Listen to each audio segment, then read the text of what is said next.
You ask Tiger to solve. This deals with linear equations with one unknown. The final result is x equals 3. Let's solve it step by step.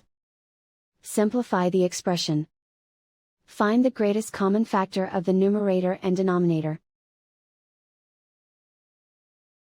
Factor out and cancel the greatest common factor. Swap sides.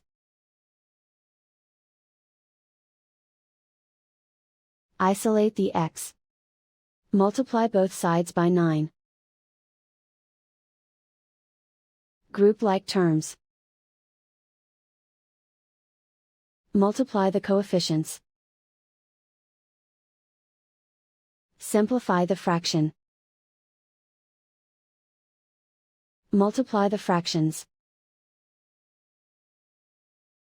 Find the greatest common factor of the numerator and denominator. Factor out and cancel the greatest common factor. And so the final result is x equals 3.